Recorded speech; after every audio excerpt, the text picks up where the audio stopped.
due to very popular demand, you've decided that I'm going to build this first, which is the Sky Shadow, the S800. It's the black wing thing.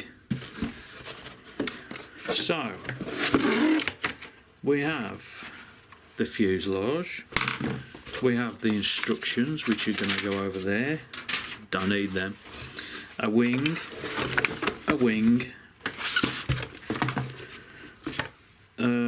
an infill for the front that I don't need, these are the winglets, motor mounts and everything else, covers for bits and pieces, power distribution, what the hell's that? What is that? V in, V out, current sensor, no, yes, don't care, I'll have a look, I might have to look in the instructions. These are covers for the ESC, servo, whatever and everything else anyway. Screws, a bit of wire, total waste of time. Servo horns and control rods, no idea why,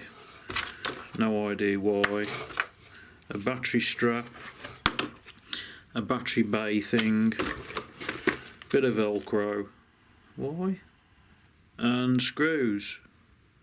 I presume that's for these, for the covers. Carbons bits that usually go on the wings, and stickers, they can go over there.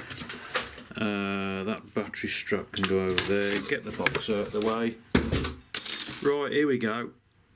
First thing I'm going to do is put the spars on.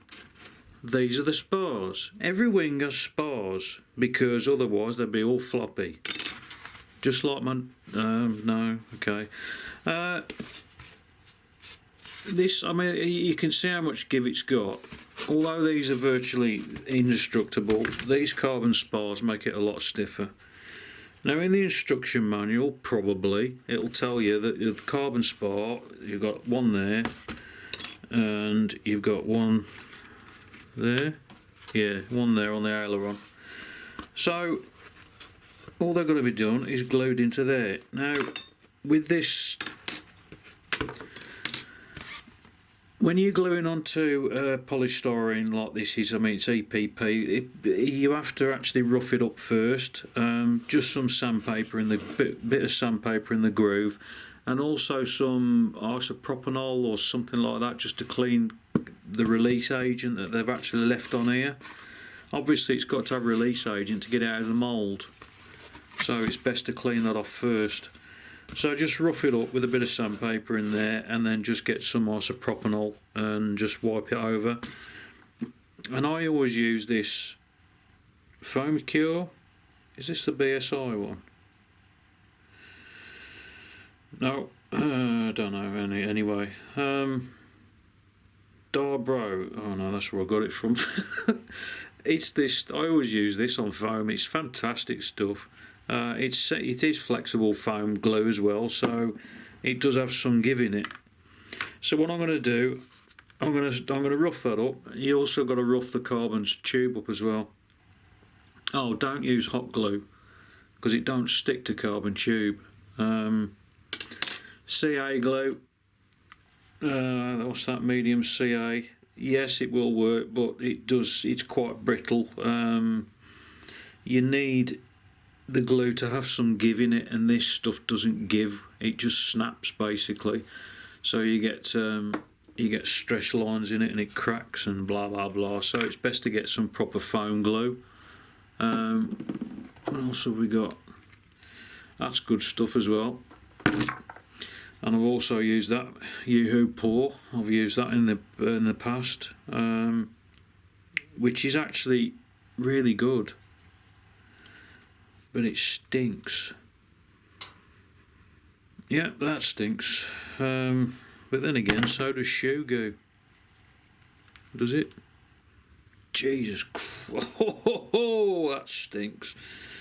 Shoe goo stinks. And there's also this stuff that you get from China, which is fantastic stuff. But the trouble is, it doesn't last very long. and I reckon that's completely, yeah, that's dried up. So I can't use that, although I've got another little tube here. I might use that actually, because this is really, really good stuff. This is actually what's the word? Something based. Anyway, it's based. Oh god, oh crap. What's the word? It's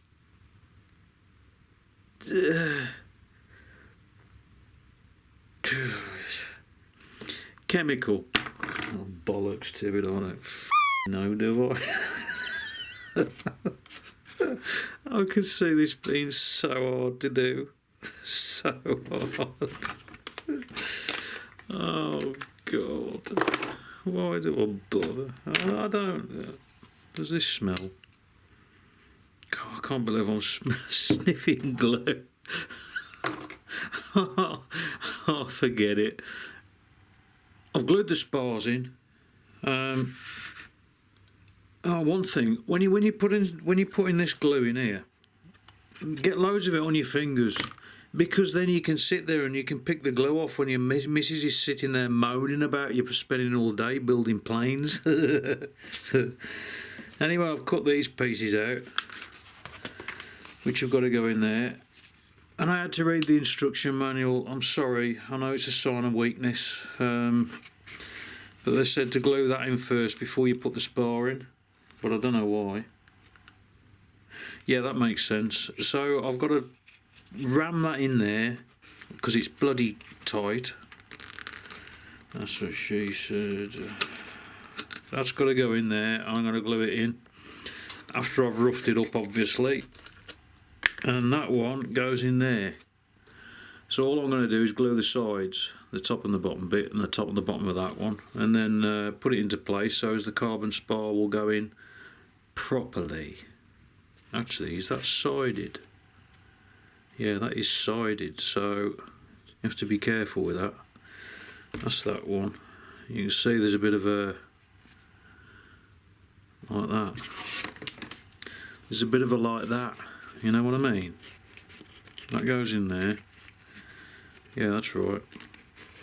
It's best to test fit these first. That one's square, so that can go either side anyway. And that one will go in there. So I'm going to glue them in. And we're well on our way to building it. Nearly finished. With things like this, because it's got to go into that recess there. Don't put the glue on that side, put the glue on this, because if you put the glue on there and then you push that into there, what it's going to do is squeeze the glue down into the bottom. What you want is for it to actually come out the top so you can smooth it over, because you're not going to get the spar in. So always glue the piece that you're putting in rather than, and I know I did it differently on these, but with spars it's bloody hard to do it any other way. So yeah, make sure you glue that bit, not that bit. While I think about it, there is other tools that you might need. In fact, you probably will need. With things like servos and stuff like that, you've got the connectors. I've got quite a lot of connectors in my tub. I don't know what they are. JSTs? Futaba? Don't know. Anyway, but I've got these, the male and the females. I've also got the crimp connectors to make my own cables up, and I've virtually run out of the male ones, but anyway. Oh, piss off. So what I've done is I've put the servo in there, and I've got to centre it before I actually put it in and before I put the servo horn on.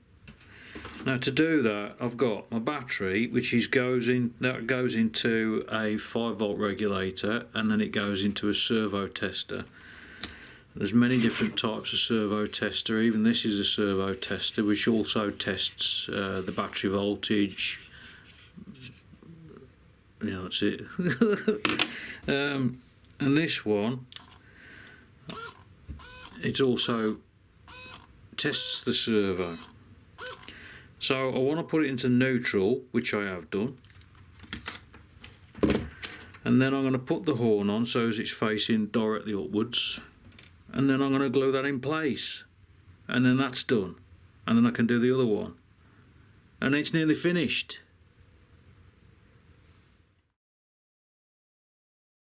Due to very, very popular demand, I've decided, no, I haven't decided, you've decided that I'm going to build, oh my arse. While I think about it, there's